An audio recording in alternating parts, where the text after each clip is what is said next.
Praise the Lord. ദൈവനാമത്തിന് മഹത്വം ഉണ്ടാകട്ടെ. എന്നെ ശ്രദ്ധിക്കുന്ന എല്ലാവർക്കും യേശു ക്രിസ്തുവിൻ്റെ നാമത്തിലുള്ള വന്ദനത്തെ അറിയിക്കുന്നു. യോഹന്നാന്റെ സുവിശേഷം 4-ാം അധ്യായം 1 പറയുന്നു, നിങ്ങളുടെ ഹൃദയം കലങ്ങിപ്പോകരുത്, ദൈവത്തിൽ വിശ്വസിപ്പീൻ, എന്നിലും വിശ്വസിപ്പീൻ, എൻ്റെ പിതാവിൻ്റെ ഭവനത്തിൽ അനേക വാസ സ്ഥലങ്ങളുണ്ട് എന്ന് നമുക്കവിടെ കാണുവാൻ സാധിക്കുന്നുണ്ട്.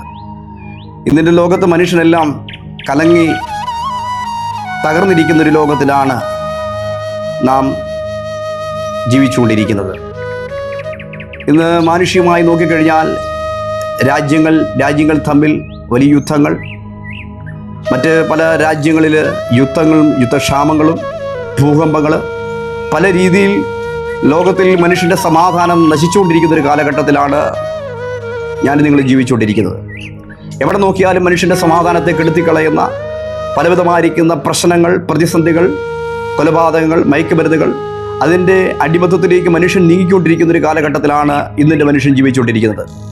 അവിടെല്ലാം മനുഷ്യനെ കലക്കിക്കൊണ്ടിരിക്കുന്നത് പാപത്തിൻ്റെതായിരിക്കുന്ന അതിൻ്റെ ശക്തികളാണ്.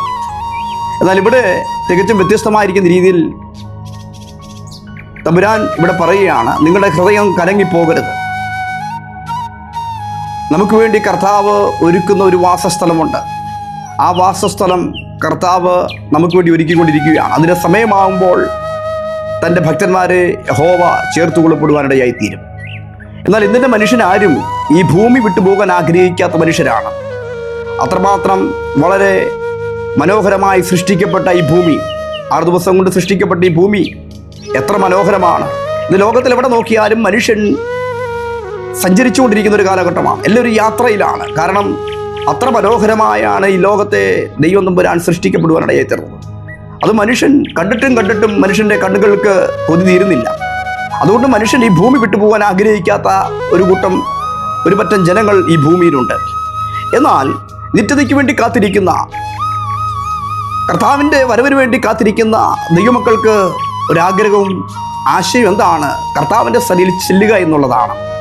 അതുകൊണ്ടാണ് കർത്താവ് പറയുന്നത്, നിങ്ങളുടെ ഹൃദയം കലങ്ങണ്ട, നിങ്ങൾ ഭാരപ്പെടണ്ട. ഈ ഭൂമിയിലെ പ്രതിസന്ധികളോ പ്രശ്നങ്ങളോ, കലങ്ങി മറിഞ്ഞൊഴുകുന്ന പ്രതിസന്ധികളെ കണ്ടുകൊണ്ട് നിങ്ങൾ ഭാരപ്പെടേണ്ട. നിങ്ങൾക്ക് വേണ്ടി ഞാൻ സ്ഥലം ഒരുക്കാൻ പോകുകയാണ്. ഞാൻ സ്ഥലം ഒരുക്കിയ, ഞാൻ ഇരിക്കുന്നിടത്ത് നിങ്ങളെ ഇരുത്തേണ്ടതിന് വേഗം വന്ന് എൻ്റെ അടുക്കൽ നിങ്ങളെ ചേർത്തുകൊള്ളുമെന്ന് നമ്മുടെ വാഴ്ത്തപ്പെട്ട കർത്താവാണ് നമുക്ക് മുന്നറിയിപ്പ് നൽകിയിരിക്കുന്നത്. അതുകൊണ്ട് ജീവിതത്തിൽ പ്രതിസന്ധി അനുഭവിക്കുന്ന ആരെങ്കിലും ഉണ്ടെങ്കിൽ, പ്രശ്നങ്ങളിൽ കൂടി കടന്നു പോകുന്ന ആരെങ്കിലും ഉണ്ടെങ്കിൽ, ജീവിതത്തിൽ കലങ്ങി മറിഞ്ഞൊഴുകുന്ന യോർദാൻ പോലെ പ്രശ്നങ്ങൾ ജീവിതത്തിൽ അഭിമുഖീകരിക്കുന്ന ആരെങ്കിലും ഉണ്ടെങ്കിൽ, ഇനി വചനം കേൾക്കുന്നവർ ഞാൻ പറയട്ടെ, ഭാരപ്പെടേണ്ട. നമുക്ക് വേണ്ടി കർത്താവ് ഒരു വാസസ്ഥലം ഒരുക്കിയിട്ടുണ്ട്. അവിടെ നമ്മളെ ചേർത്തുകൊള്ളുവാൻ നമ്മുടെ തമ്പുരാൻ ഏറെ അനധിവിദൂരമല്ലാതെ കടന്നു വരാൻ പോകുകയാണ്. അതിനായി നാം കാത്തിരിക്കുക. കർത്താവിൻ്റെ വരവിന് വേണ്ടി നാം കാത്തിരിക്കുന്നവരായിരിക്കണം. വിശുദ്ധിയെ തികച്ചിക്കുന്നവരായിരിക്കണം. കർത്താവിൻ്റെ വചനത്തിൽ ആശ്രയിക്കുന്നവരായിരിക്കണം.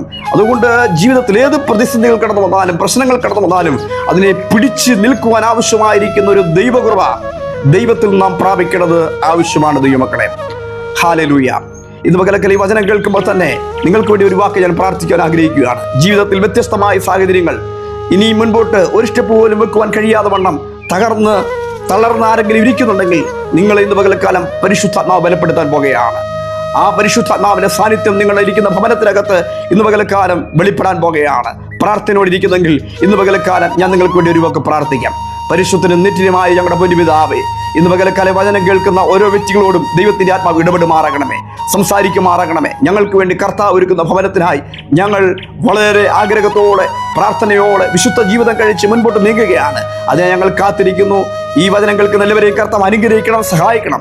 പ്രാർത്ഥന കിടന്നതിനായി സ്തോത്രം, മഹത്വം അങ്ങയ്ക്ക് യേശുവിൻ്റെ നാമത്തിൽ തന്നെ, ആമേൻ. ദയവേത് ഈ മെസ്സേജ് നിങ്ങൾ മറ്റുള്ളവരിലേക്ക് ഷെയർ ചെയ്യുക, ഈ പേജ് സബ്സ്ക്രൈബ് ചെയ്യുക, ലൈക്ക് ചെയ്യുക. കർത്താവ് നിങ്ങളെ സഹായിക്കുമാറാകട്ടെ. God bless you.